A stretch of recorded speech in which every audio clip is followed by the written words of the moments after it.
as usual. So may I request our first speaker, Dr. Rahman Krishna Kumar, to deliver his speech. He will give talk on grown-up adult congenital heart diseases, challenges, and how to deal. Thank you, respected chairperson, and thank you all once again for this wonderful invitation and the opportunity to speak here. I will be speaking on adult congenital heart disease, and we are looking at basically why this has become so important these days, particularly with the emergence of so many other alternative treatments that are available for congenital heart disease. Why should adult cardiologists know about congenital heart disease? I think your first answer is that we may have to do selected interventions such as ASD closure, and that is an attractive option that attracts a lot of adult cardiologists. But perhaps the bigger real reason is that there is a massive disease burden that is largely unrecognized, and there is a need for them to be taken care of. If you look at actual numbers of living patients with congenital heart disease globally, it's actually in excess of rheumatic heart disease. It's one of the largest groups of patients who exist, and where most of this is unrecognized. There are 48 million people living with congenital heart disease globally, and a lot of them are dying from it as well. So the first challenge I'll talk about is overcoming survivorship bias. In this, I want to tell you I've drawn a picture of a tombstone here, something that none of us ever visit, because we don't know about people who die. We only deal with people who live, and our consciousness is affected, is determined by the people who live, who come to us. So congenital heart disease, who comes to us? The ones who have good natural history like simple lesions, or the ones who are corrected because of very complex lesions or palliated, they will come to us, and the exceptional survivors. The problem is we see these exceptional survivors and we think that's how these patients are. For example, a total anomalous pulmonary venous return will come to you at 25 years of age. Oh, I remember having seen that TAPVC, and that patient was doing not so badly. So your awareness is clouded by that event. So to overcome that, you have to understand that usually the exceptional survivors that attract all attention, and they occupy our conscious thought, and they give you a completely biased perspective. And we are largely conditioned to respond to what we see, not what we don't see, because we don't visit graves. And that's very important that we understand this. And this is the very essence of adult congenital heart disease, to understand how many patients are dying for every one patient that you see. For every one transposition that you see, 90 have died or 95 had died. Total anomalous pulmonary venous return, for every one patient that reaches adulthood who's alive, 95% have died. All these conditions have incredibly high mortality in the first year of life.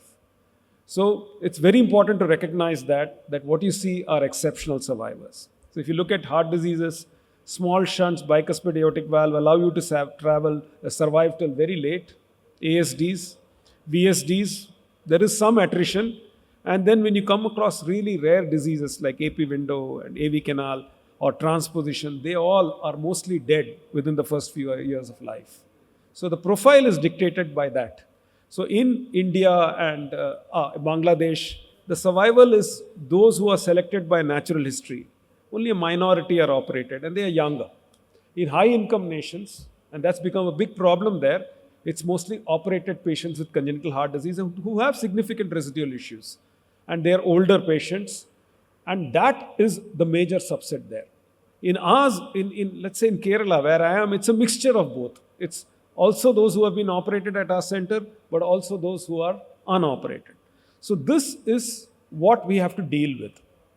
And it includes balanced congenital heart disease, which have lesions which are just not so severe, that allow survival, Eisenmenger in large numbers, minor defects, etc. So that's the real issue, first challenge, that you have to really be aware of who you're seeing and understand that population. The second challenge is to decide what to do with them. When do you operate on them? Like for pulmonary hypertension, how do you decide? A patient comes in adulthood, there is some pulmonary hypertension and you have to make a decision. So you really have to understand pulmonary vascular obstructive disease. It is determined by anatomy of the disease, associated conditions, just duration of exposure to the shunt, and unknown influences, which we think is probably genetic. So if it's a large VSD, then the condition will progress faster to pulmonary hypertension. But there are other situations, like if you have associated pulmonary venous hypertension, then you may still be operable despite having a large shunt. If you have airway issues, if you are living in high altitude, your progress is faster. Then there are unknown influences. We had a discussion recently in the morning cases where it is some patients will progress fast, some don't, and we don't know exactly what determines that. So, very important rule, if you have a large VSD or a PDA, if there is evidence of a large shunt in the resting state, they often tend to be operable, even if the PA pressure is somewhat high, because there is a lot of transmission of pressure that will go away once you correct the shunt. But if you have an ASD and the patient is having pulmonary hypertension, that's serious, because there the pulmonary hypertension is largely because of vascular changes. So you have to give it a lot of respect. Age is very important. So if you are a young baby with VSD, you tend to be very generous with recommending surgery. If you have airway and ventilation issues, that can confound assessment. So you have to be very careful. If the patient has upper airway obstruction, it's a Downs patient and has a shunt, you need to be very careful in making your assessment. And if you have pulmonary venous hypertension, it can actually protect the pulmonary vasculature for some time. So to decide, it's not just a question of doing a cardiac cath. You have to do everything. You have to do a very thorough clinical evaluation to determine if there is a resting shunt, X-ray, ECG, and carefully interpret it. Oxygen saturation at rest and at exercise. Very valuable to make them exercise and look at the fall in saturation. That's a worrying sign. A good echocardiography. MRI is very good at quantifying QPQS and cardiac catheterization, which is the only way you can get pulmonary vascular resistance.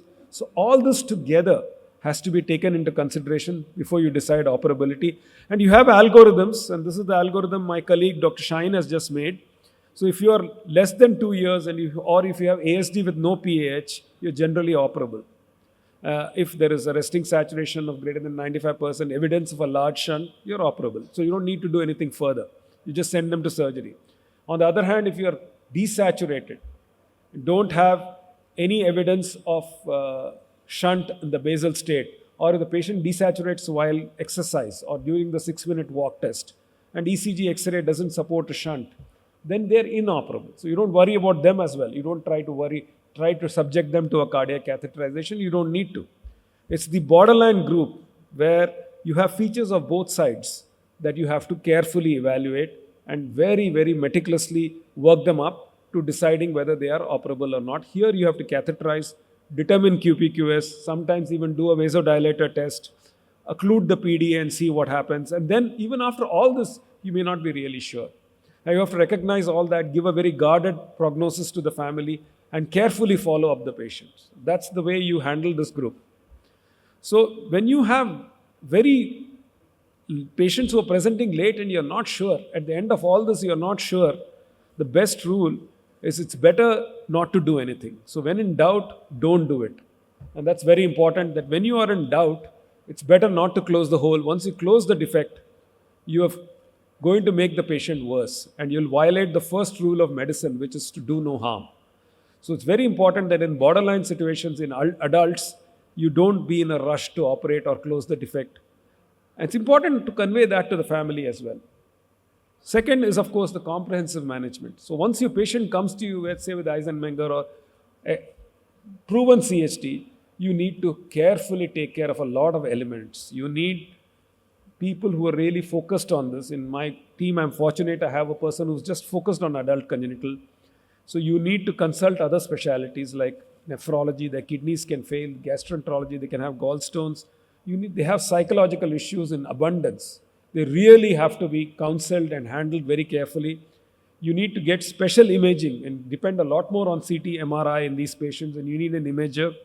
You need a surgical team that is comfortable with doing these adult patients, redos, and an anesthesia team that also is willing to do it.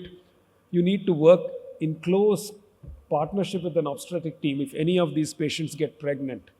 So it's very important then to actually manage them through that process very, very carefully. The cath, you do have the opportunity to catheterize and treat some of these patients and do interventions in some of these patients. So that's also very important that you have the specific hardware. You need to be able to implant valves in patients who have need for pulmonary valve implantation. You need a very high quality EP. These patients have extremely high incidence of arrhythmias, and then you need nursing staff that's familiar with these needs. So it's very important to have this comprehensive approach towards managing these patients, and that's difficult. Nobody wants to just take care of these patients. They want to do everything else. So it becomes really difficult to actually take care of them, and finding cardiologists who are willing to commit themselves is difficult. Until such a situation happens, I think we have to collectively manage these patients. For example, in Eisenmenger syndrome, I'm just giving you an example. A lot of change, things have changed. It's not that you now say Eisenmenger, you're doomed to die. Just not so. You can have a very good outcome, a reasonable prognosis, better than most cancers. So you should not give that negative picture to them. And you have to partner with them to manage their lives. You have to educate them and manage all the systems that are affected and understand that medications have a role, but they are not everything. So don't expect miracles, and surgery should not be offered. So if you have this kind of an approach, then you can actually take care of a lot of Eisenmenger patients reasonably well. I have lots of patients who are very productive. So don't spell doom. Don't ever tell the patient it's too late. Why didn't you get operated? Oh, what happened? You should have got operated. Now it's too late. Never say this to the patient. That's a big mistake, because once you do that, it just creates a desperate situation within the patient. So you need not go back and revisit the past. That's a mistake.